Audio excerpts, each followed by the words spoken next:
Come around, listen in and join the fun.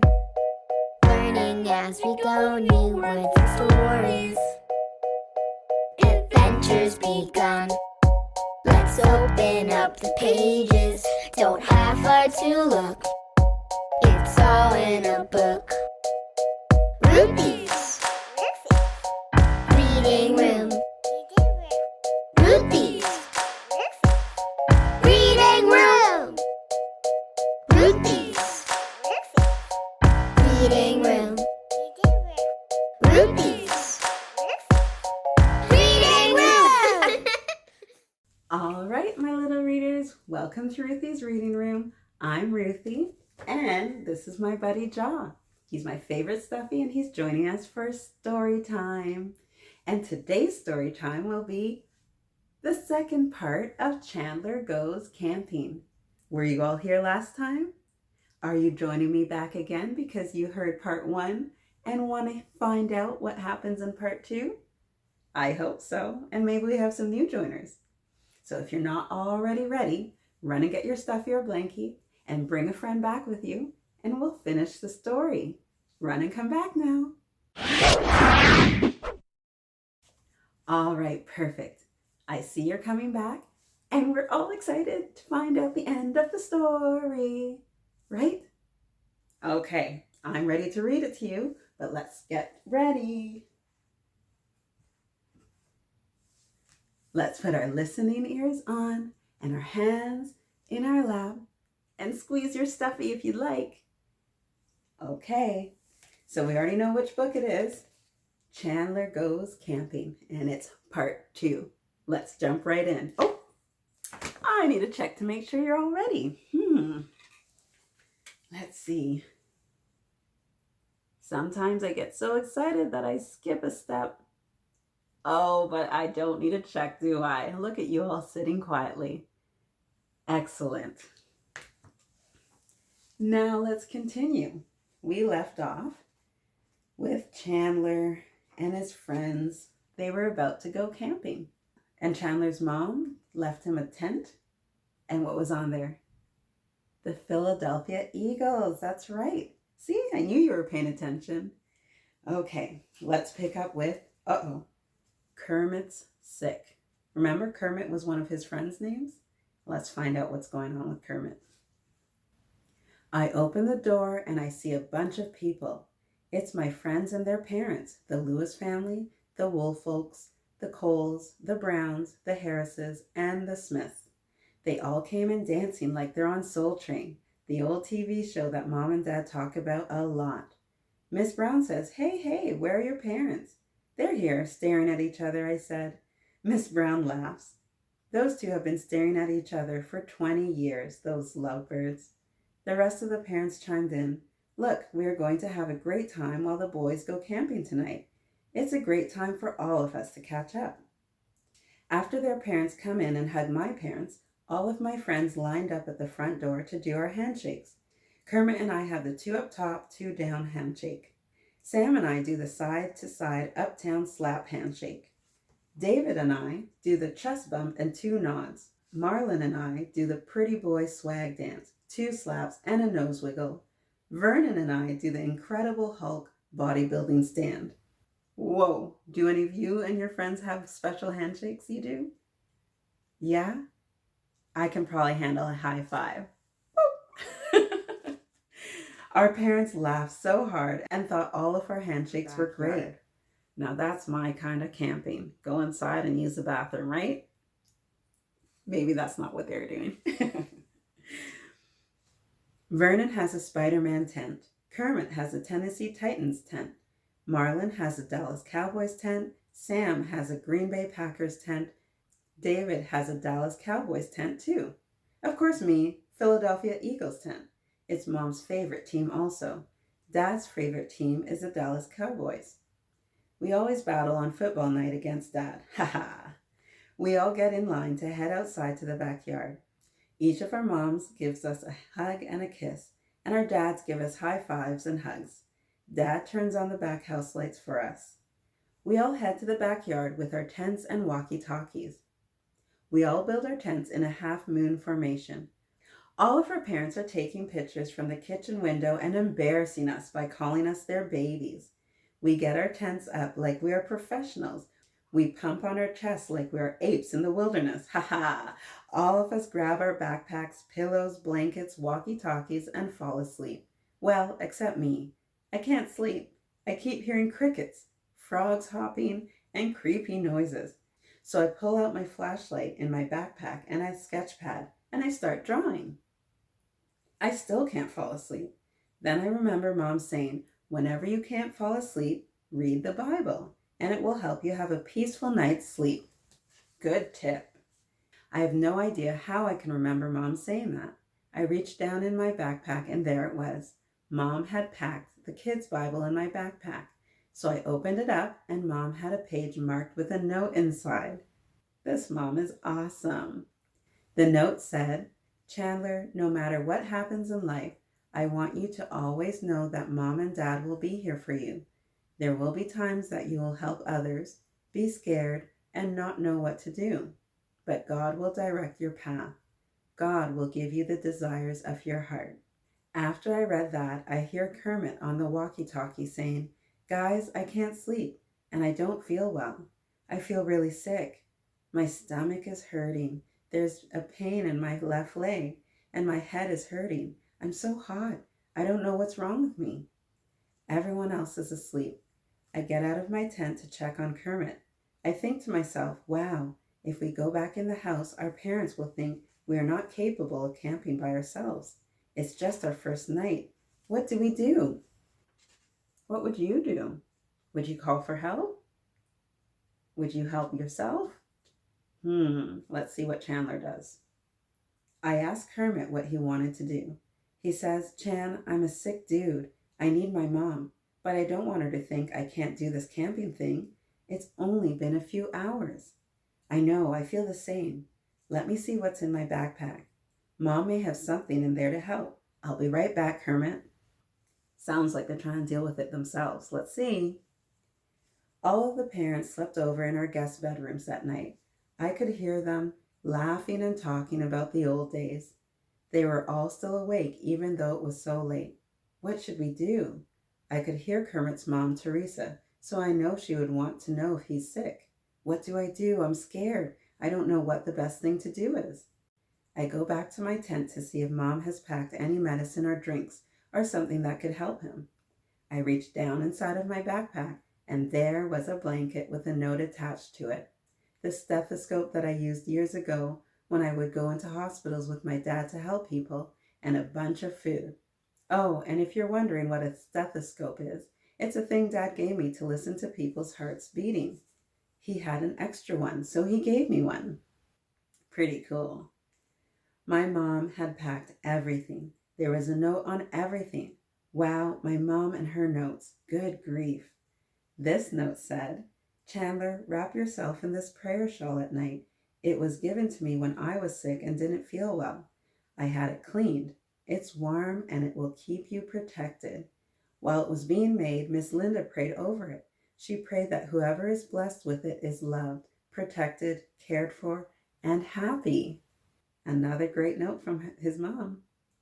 I thought. I took this shawl back to Kermit. I told him, I didn't see any medicine or anything in my backpack, but Mom had this in there. The note says it helped her when she was sick, so wrap yourself in it, okay? If you don't feel better soon, then we'll have to go into the house. I have the key to get in the house. Kermit wrapped himself in it like he was a snow bunny. It was funny. He not only wrapped himself in it, but he also covered his entire body with it, head and all. He looked like a snow bunny wrapped in this blue shawl. I decided to stay with him in his tent.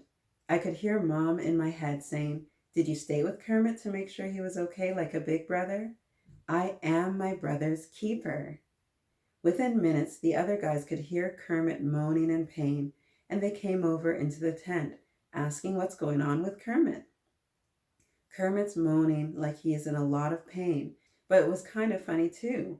All of us guys laughed at him, looking like a big baby wrapped in Mom's shawl. Kermit yelled out, Stop laughing at me, I'm sick, remember? Ha ha!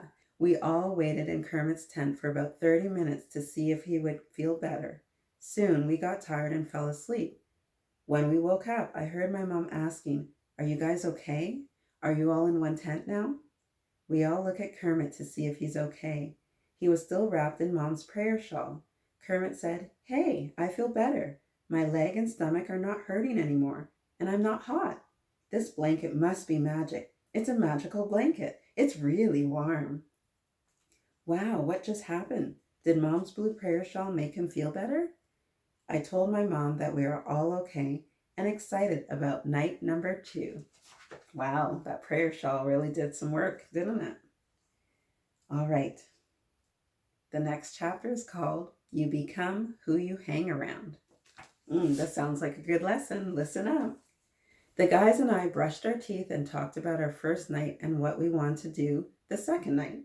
Of course, we had to do our handshakes. We all looked in our backpacks to see what supplies we had for day 2. Kermit had a lot of food with tops that could easily be removed. Vernon had vitamins, clothes, food, sketch pads with all of his Spider-Man and Marvel drawings in them. Marlin had cologne, food, and books. Marlin is the pretty boy of the group. Haha. We all laughed that Marlin had cologne. What was he going to do? Wear cologne to keep the bugs away? Sam had a football, food, and clothes. He said he wanted to have his own football team one day. David had clothes, except for underwear. Oops. Somehow he forgot his underwear. We all laughed. His mom went back home to get him underwear. Mom to the rescue. Of course, we decided we were going to play football. Sam created plays, and for hours we played football. Kermit played defensive end, I was a quarterback, and Sam played safety. Vernon and Marlin always liked to play wide receiver positions, but they would switch up and play different positions. After a while, we got tired and it got dark and cold. Dad came outside and lit the fire pit we have in our backyard and gave us instructions to stay warm and not try and build a fire ourselves. He said he and the other dads would teach us that when we go camping with them. Kermit, Vernon, Sam, Marlin, David, and I all had sticks with marshmallows on them. We sat around the fire pit like old men, talking about school, girls, and our dreams.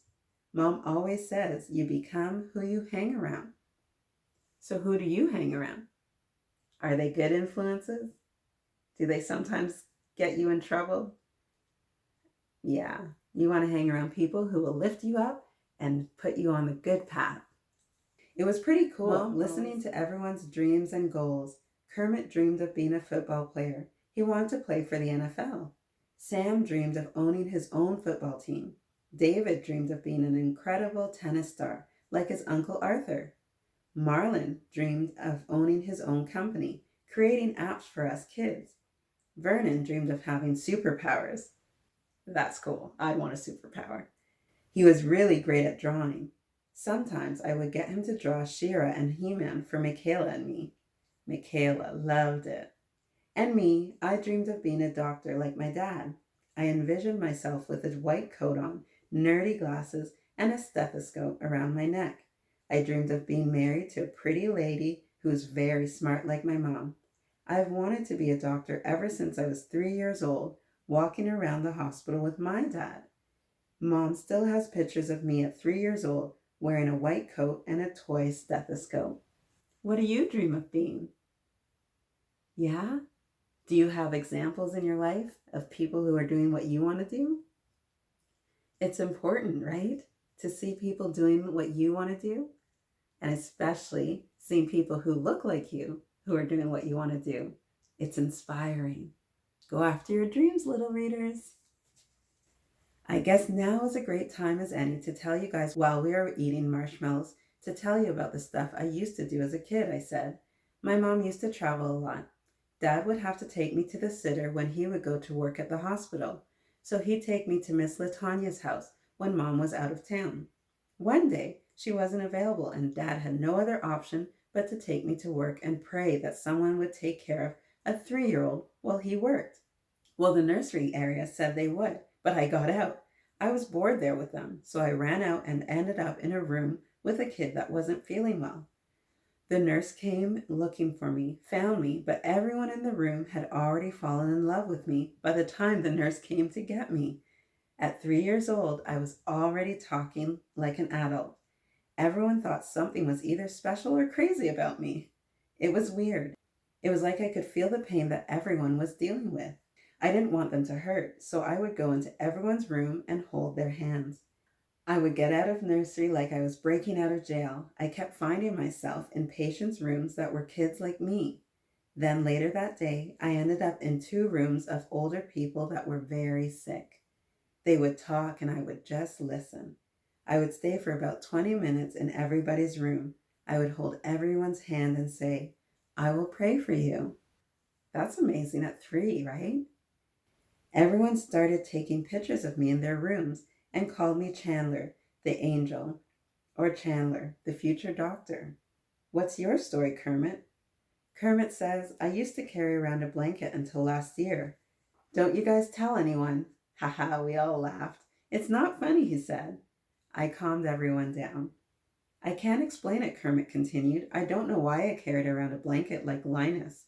Everyone would ask me why I had it. Dudes, I don't know why I had it. I guess it was like a security blanket. Do any of you have stuff you carry around that makes you feel safe? I used to create a pillow with it when I would go over somebody's house. But my dream is to be an NFL player. I think about football all the time. I want my dad to be proud of me. He is always working at our family's seafood restaurant. The only time we get to spend time together is when my brothers and I help at the restaurant after school. We aren't supposed to be working. Mom said we are too young, but we just love helping Dad. It is the best time ever. But Dad never comes to my football games. My mom comes to all my football games. I hope she's proud of me. Wow, that's the most we've ever heard you talk, Kermit. Kermit doesn't talk much. We always just have to try and figure out what he's thinking most of the time, except when he's sick. David says, man, I wonder what girls talk about. You think they talk about their dreams, us, cars, or sports? We all said, us. Right at that time, Kermit said, Chan, call Michaela and ask her what do girls talk about when they all get together. That's one way to find out. Just ask a girl, right? I got on my walkie-talkie. Breaker, breaker, 1.9. Michaela, you there? Yep, I'm here. It's late. What's up? I thought you guys were camping out, Michaela said. Yes, we are camping now in my parents' backyard. It's day 2. We wanted to ask you, when you girls get together, what do you talk about? Your dreams? Guys? Cars? Or sports? Michaela said, we don't talk about cars or sports. We talk about what we want to do when we grow up, homework, guys, and school. Now get into your tent and go to sleep. I'm going to bed. 10-4, roger that, I said. She's so bossy, but I love it. It's getting late, so I get on my walkie-talkie and tell Dad that we are all going to get in our tents. He said he would keep an eye on the fire in the fire pit. Before we head off to sleep, Sam says to us, what if we all were able to make our dreams come true, but make them come true sooner? Now as kids. Like, what if we owned businesses or started our own football league or became a doctor and tennis star now? How would we do it? What would the dream of putting all the pieces together look like? That's great. Sam is thinking ahead, eh? Why wait if you can start some of the things you're dreaming of now? Something to think about, little readers. I lean into Sam and tell him that I already started my own business with the traveling prayer shawls, or as Kermit would say, magic blanket. I help people all over the world. Mom and Dad have a website for me where people order my prayer shawls. Look, Sam, I just want to help people. When I saw my Aunt Keisha get very sick, I couldn't handle seeing her sick or cry. My mom has been very sick in the past too. Once social media got a hold of it, it exploded and everyone started ordering them. But my goal is to be a doctor like my dad. But I love the cards and letters I get from people telling me how the shawls have helped them. We can talk later about it. Sam looks at me like a deer in headlights. You know I got that phrase from Mom, right? Sam asked me more about it. Reader, if you're just hearing about this for the first time, you've got to get Mom's first book, The Adventures of Chandler and the Traveling Prayer Shawl. Sam said, wow, okay, I want to start my own football team for us 11-year-olds, like some type of football league for our age. What do you think, Chandler? Does that sound crazy? I know I'm only 11, but heck, man, look at you. You've got a business all over the world helping people. No, it's not crazy. So let's talk more about this. As soon as I said that, the other guys came over asking me about the shirts in my backpack that Mom and I had worked on to send to our customers and their caretakers. Kermit said, Chan, yo, this is really nice. It says, walking into 2020 like a boss. Clearly that was before last year, huh? Here's another one that says, I had given up, but God. We love these. The end. That's the end of part 2, my little readers. Wasn't that a fun adventure they had? 2 nights of camping? From Kermit getting sick the first night to them having a football game and playing the second day. And then some really good conversations for 11-year-old boys, huh? Thinking about the future and what they want to do, and even wanting to start the work now. I hope that's inspiring for you, little readers, as we've learned many times throughout our stories that you can be a child entrepreneur. If you have a great business idea, why not start today? So another great story read in Ruthy's reading room. Love having your company here and listening along. As always, remember to look in the description below to find a link to where you can buy this story. And if you enjoy reading with me, please remember to subscribe, give us a thumbs up, and hit that notification bell. Then you'll know the next time we read a story. And remember, the best place to read is wherever you are with a book. You can make it this one. All right, little readers, happy reading. Bye. Ruthy's read it.